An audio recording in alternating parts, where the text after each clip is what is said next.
And there it is.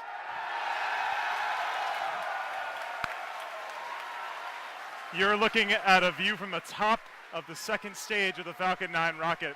And hard to make out in the shadow of the Earth, but that is the Dragon 2 spacecraft flying in space for the first time after a successful separation. A couple of hours from now, and you can kind of make it out. Our zero-G indicator looks to have hopped out of its seat.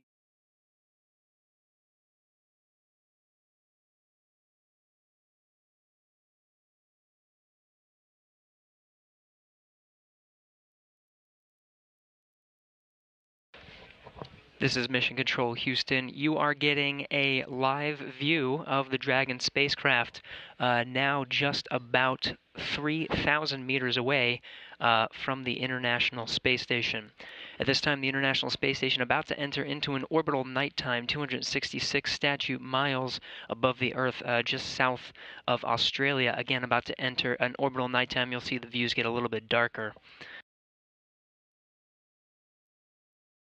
At this point, Dragon has completed its approach initiation burn. We are now in integrated operations. A few more milestones to hit. In just under 8 minutes at this point, we're looking for a mid-course burn, an approach initiation mid-course burn to look forward to. Not too long after that, we'll enter into the 1,000 meter or kilometer range from the International Space Station.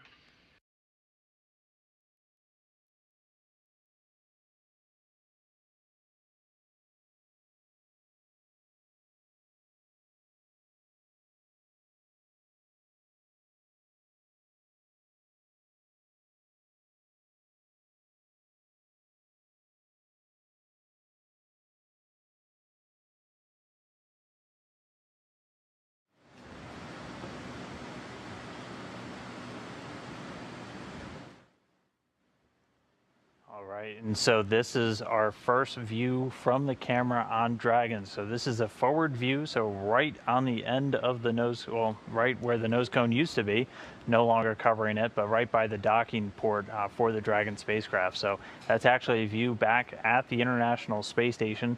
Those white ribbons that you're looking at are radiators on board the station. Those are used to get rid of all the heat generated by the electronics and all the various systems on board. Dragon is getting very close at the International Space Station. You can see some intermittent views here from Dragon's transmission to the ground. Looks like the space station has come around into the light. Looks pretty beautiful. We will get even more detailed pictures of that as the Dragon gets closer and closer to the forward port that it's about to dock with. Right here you can see the overlay that the crew would be seeing if they were inside Dragon right now. There is a little green dot in the very center that's currently tracking the docking port, and if Dragon tilts away from it, it should stay tracked. But right now, since we're getting this in the ground, this would normally be overlaid over the centerline camera. Right now, we're getting this feed from a different camera that's a little bit off center, so it's not going to be exactly on all the time, but it will simulate what a Dragon astronaut would be seeing if they were in the commander's seat on those touchscreen displays.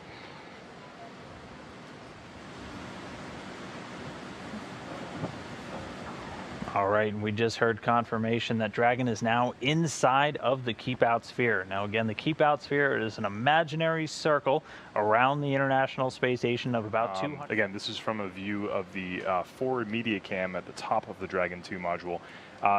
Just to reiterate, this camera is not directly on the center line of the docking axis. This is a fantastic view of Dragon in the sunlight from the International Space Station.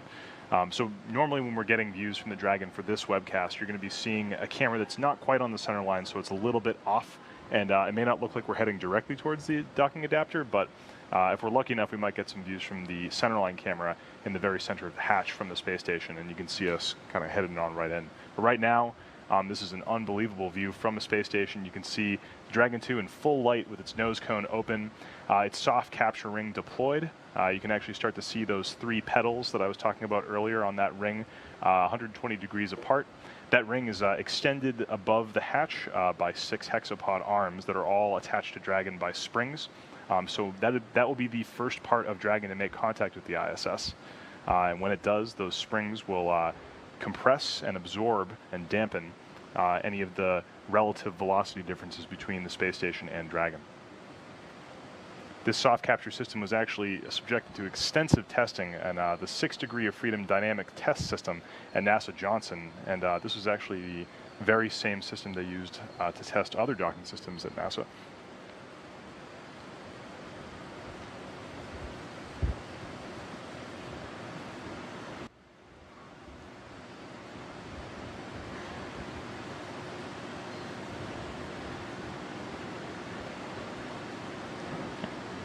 And we're hearing that Dragon is now at waypoint 2, about 20 meters away from station. So again, Station Dragon's Houston just in going to 1, hold 20 here. meter hold confirm. Perform step 8 in 1.102. Dragon approach and retreat monitoring. So the light you're seeing is both light from the International Space Station pointed at Dragon, and then the docking light, which is the bright spot in the center of Dragon's hatch you can see right now.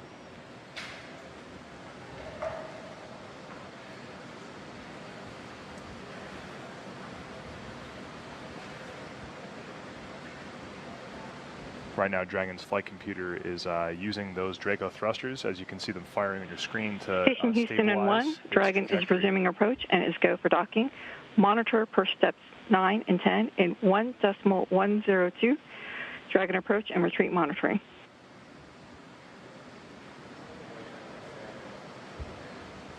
Station copies. Vehicle mode is approach to docking port.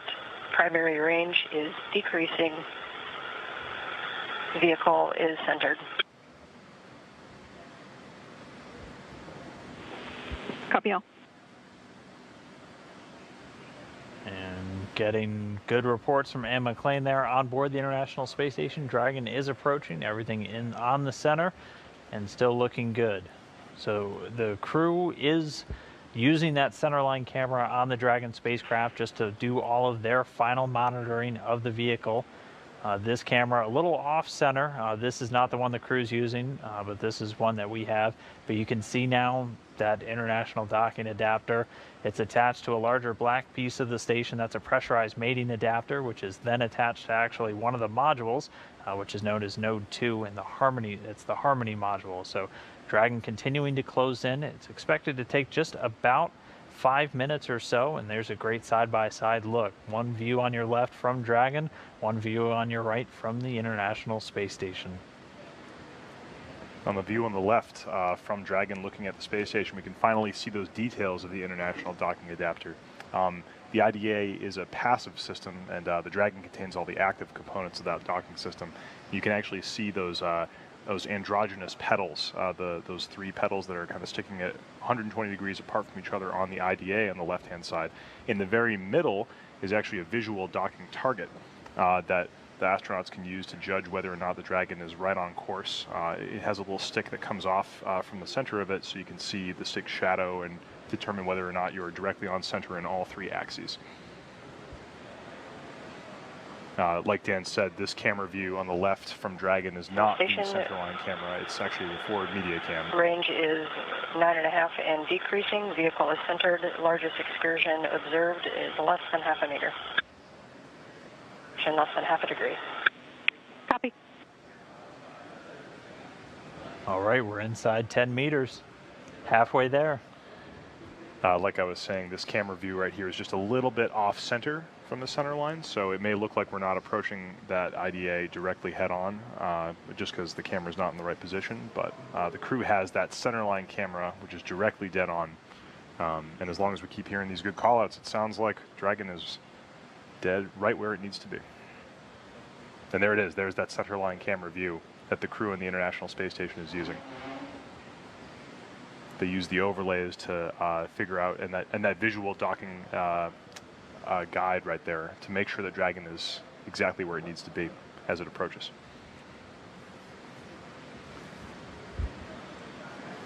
On the right-hand side, you can start to see the mechanisms of the SpaceX docking system aboard the Dragon.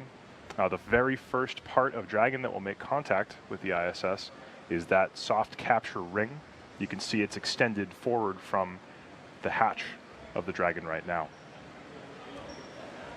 As soon as those pedals make contact, latching pawls will engage and hold the pedals against the opposite ones on the IDA.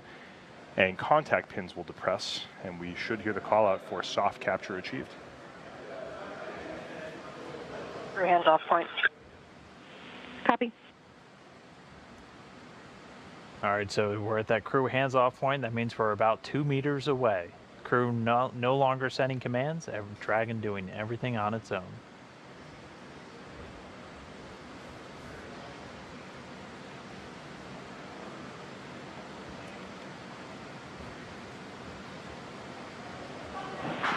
Soft capture confirmed.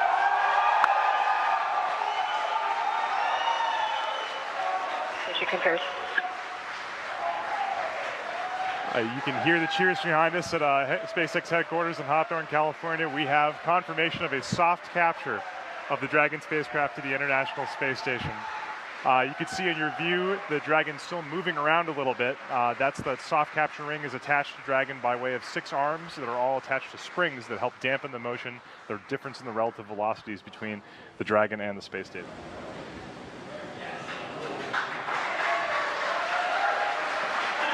And you're probably hearing some Houston, cheers Houston behind us. 1, we can confirm hard capture is complete. On our way.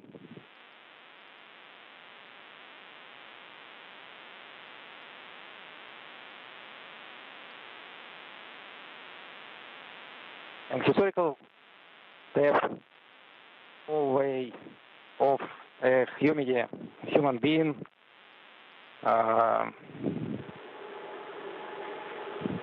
beyond maybe the Earth's orbit to the Moon and Mars in the future. Hello, bonjour. Of course, honored and privileged to be here on this important day. We're standing in Node 2, the very forward end of Space Station, where the space shuttles used to dock.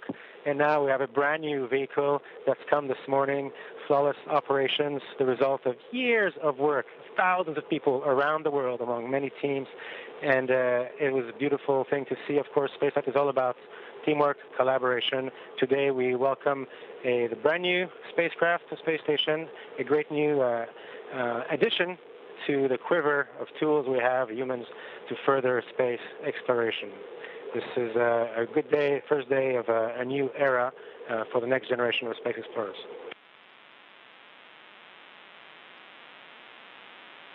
Our sincere congratulations to all Earthlings who have enabled the opening of this next chapter in space exploration. To the International Space Station teams, past and present, who stand guard 24 hours a day at control centers from Moscow to Japan, Germany to Houston. Congratulations to the teams at SpaceX and Boeing, who have been working diligently to define what this new era of commercial spaceflight will look like. And congratulations to all nations, private space firms, and individuals who wake up every day driven by the magic of exploration. This day belongs to all of us. Spaceflight gives us a chance to reflect on the context of our existence. We're reminded that we are human before any of our differences, before all of the lines that are drawn that divide us. And we are reminded that we're at our best when we are part of something bigger than ourselves. In 1957, just over 60 years ago, history changed when Russia launched Sputnik, the world's first artificial satellite. People across the globe gathered in backyards and looked up at the night sky hoping to catch a glimpse. A few years later, people of all nationalities gripped hands, hoping and praying for Yuri Gagarin's successful launch as he became the first human in space. And in 1969, every TV across the globe was tuned in as Buzz, Michael, and Neil embarked on the first human journey to the moon. Today, human advancement of exploration continues as the first new space vehicle designed for humans in over 40 years arrived at our front door, welcomed by our crew of 1 Russian, 1 Canadian, and 1 American who have been living together as family for 3 months aboard the International Space Station. These events remind us that we are more alike than different, that we can be united by a cause that is not based on fear, threat, or common enemy, but rather on a bold endeavor, an insatiable curiosity to go beyond what is known and to do what has never been done. We humans were built for exploration, and we were built to do it together. And I think we should show off the newest space vehicle.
On behalf of Ripley, Little Earth, myself, and our crew, welcome to the Crew Dragon.